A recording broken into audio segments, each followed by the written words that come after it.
पिछली श्रृंखला में हमने देखा कि रात हो गई है, धीरे धीरे अंधकार बढ़ रहा है और इस अंधकार में सारे पेड़ पौधे जो हैं वो विलीन हो रहे हैं, छुपते जा रहे हैं। केवल तार जो सबसे लंबा होता है बस वही दिखाई पड़ रहा है। और उस अंधेरे में या तो रास्ता कहाँ से दिखता है, तो कहीं दूर जलता हुआ दिया जो है वह, उससे हमको रास्ते की का अंदाज़ा होता है।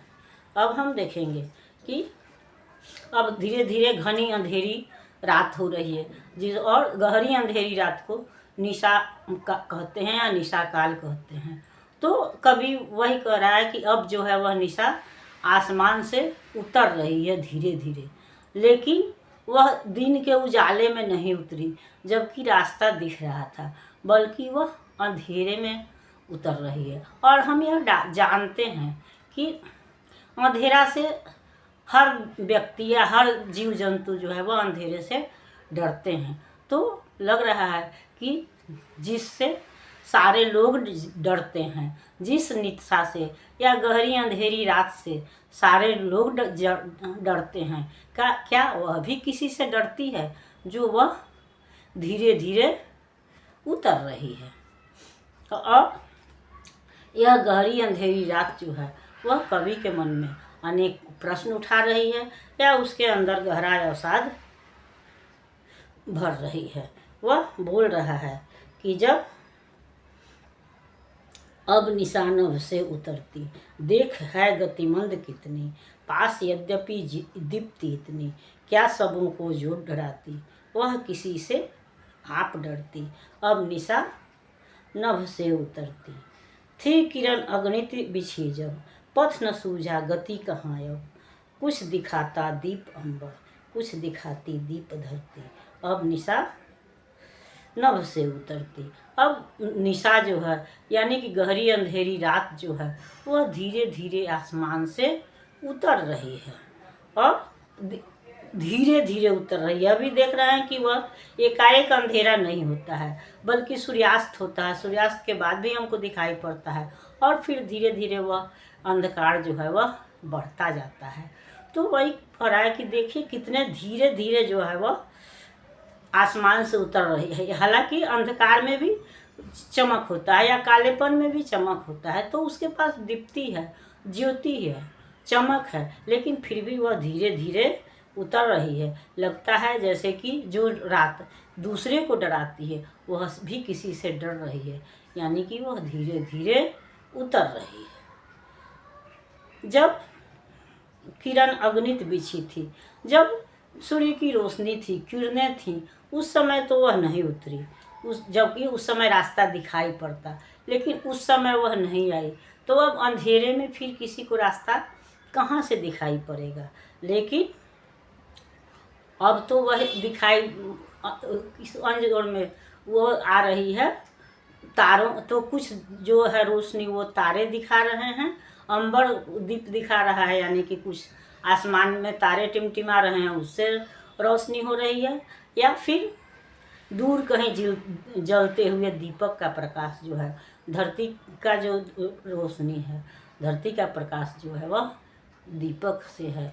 दूर जलते हुए दिए जो हैं वह उसको रास्ता दिखा रहे हैं। और धीरे धीरे हम देखते हैं कि अंधेरे में अगर कोई व्यक्ति कहीं जाता है तो उसको हम लालटेन लैंप कुछ भी लेकर के उसको पहुंचाने जाते हैं, तो इस स्थिति में वो धीरे धीरे पैर बढ़ाता है।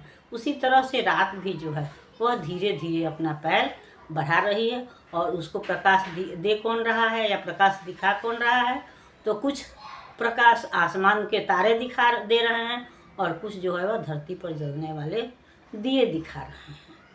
था उजाला जब गगन में, था अंधेरा ही नयन में, रात आती है हृदय में भी तिमिर अवसाद भरती, अब निशा नभ से उतरती।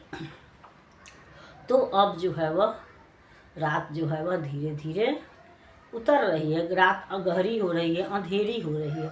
और उस अंधेरे के साथ साथ कवि के मन का अवसाद यानी दुख जो है वह भी गहरा होता जा रहा है। तो जब उजाला था तब भी उसके अंदर सूनापन था, वो उसके अंदर अंधकार था और अब तो अंधकार ही छा गया, तो उसका दुख जो है वह और गहरा हो गया।